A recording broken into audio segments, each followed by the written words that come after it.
फिर चैप्टर 3 की शुरुआत होती है गुफा के अंदर से। सब धीरे धीरे एक एक करके चल रहे होते हैं, हाथों में मशाले होती है और बातचीत करते हुए एक संवाद शुरू होता है। क्या हम कुछ ज्यादा अंदर नहीं आ गए?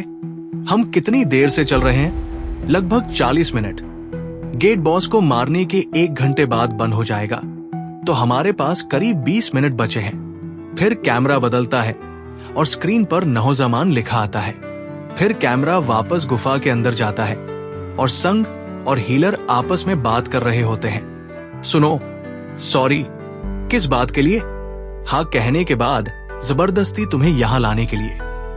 मैं ठीक हूं, तुम्हें मेरी चिंता करने की जरूरत नहीं है। फिर जब बातचीत गलत दिशा में जाने लगती है तो हीलर गुस्से में आ जाती है और डरावने चेहरे से कहती है, क्या तुम सच में ठीक हो? सच कहूं तो नहीं, मैं बिल्कुल भी ठीक नहीं हूं।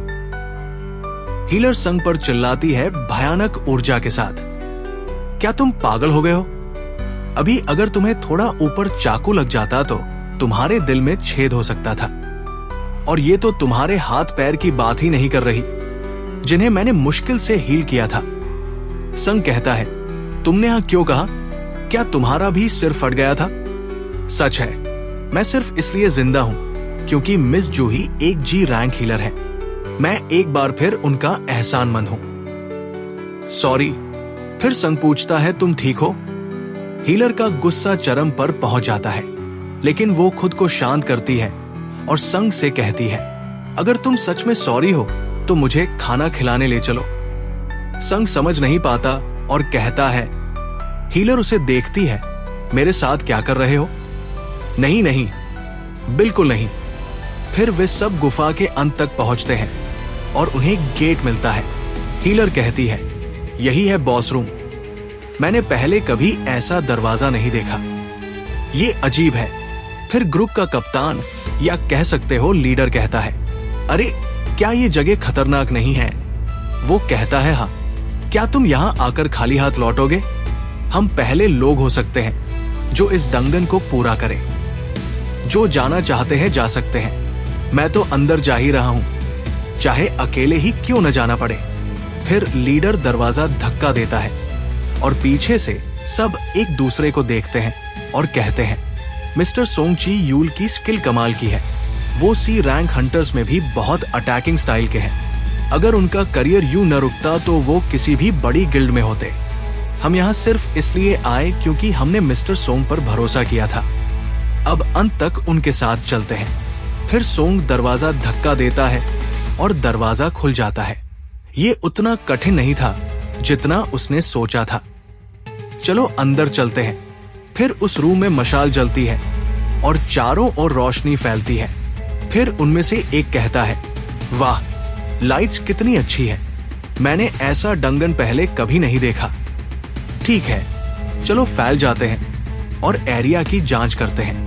लगता है यहाँ बहुत समय से कोई नहीं आया। ये मूर्तियां अजीब लगती हैं। हर कोई कुछ न कुछ पकड़े हुए है, कुछ तो इंस्ट्रूमेंट भी पकड़े हुए हैं। इनकी संख्या भी काफी है। डर लग रहा है, इतने सारे हैं। वाह, क्या ऐसा नहीं लग रहा जैसे कोई हमें घूर रहा है? ऐसी नेगेटिव बातें मत कहो। देखो वो कितनी बड़ी है। वो बॉस तो नहीं है ना? नहीं लगता।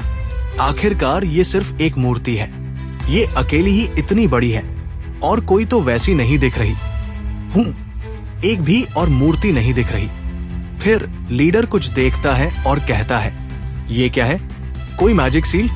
फिर स्क्रीन पर लिखा आता है, मिस्टर सोंग, यहाँ कुछ लिखा है, लगता है आपको आना चाहिए। फिर सब एक जगह इकट्ठा होते हैं और उस टेक्स्ट को पढ़ना शुरू करते हैं। ये रनिक टेक्स्ट में लिखा होता है। देखते हैं, कारथिनन टेम्पल के कमांडमेंट्स। पहला, प्रभु की पूजा करो। दूसरा, प्रभु की प्रशंसा करो। अरे जिनवू, हीलर पीछे से कहती है, वो बड़ी मूर्ति। तीसरा, अपनी आस्था सिद्ध करो। उस आंख ने अभी अभी हिलकर हमारी तरफ देखा। हाँ, सही में? शायद तुम गलत हो। रुको, ये क्या एहसास है? इतनी खामोशी हो गई जैसे हवा भी ठंडी हो गई हो। जो इन आदेशों का पालन नहीं करेंगे वे कभी जिंदा वापस नहीं लौटेंगे। फिर अचानक घबराहट का माहौल बनता है। संग कुछ देखता है पीछे से, फिर सब सिर घुमाकर देखते हैं क्या हुआ। क्या दरवाजा बंद हो गया? एक लड़की कहती है, अब क्या करें? धत तेरे की, अब मुझसे बर्दाश्त नहीं होता। फिर उनमें से एक आदमी कहता है, तुम सब बकवास कर रहे हो, यहां आना ही गलती थी, मैं जा रहा हूं। वो दरवाजे की ओर बढ़ता है और मुस्कुराता है। बॉस, खजाने, जो चाहो ले लो तुम लोग। और जब वो दरवाजे तक पहुंचता है तो कहता है, गुड लक। फिर किसी ने कुछ देखा। लीडर चिल्लाता है, रुको, हैंडल को मत छुओ। फिर स्क्रीन पर खून दिखाई देता है। अब हम देख सकते हैं कि मूर्ति हिल गई है और उस आदमी पर हमला किया है जो कमरे से बाहर निकलने वाला था, या कहें मंदिर से। हथियार खून से सना हुआ है और खून टपक रहा है। फिर कैमरा ऊपर जाता है और हम मूर्ति की पूरी लंबाई देख सकते हैं। अब सब डर गए हैं और चिल्ला रहे हैं कमरे से बाहर निकलने के लिए। उनमें से एक चिल्लाता है और कहता है, वो चीज हिल रही है। संग सुन्न हो जाता है, जम जाता है और हीलर संग की छाती से लिपटकर रो रही होती है और उसका जैकेट पकड़कर बैठी होती है। रुको, वो आंख, अगर वो सच में। फिर संग डर के मारे अपना सिर पीछे करता है। वो मूर्ति की आंखों को देखता है और हम उसकी आंखों में डर को महसूस कर सकते हैं। और इसी के साथ अध्याय खत्म होता है।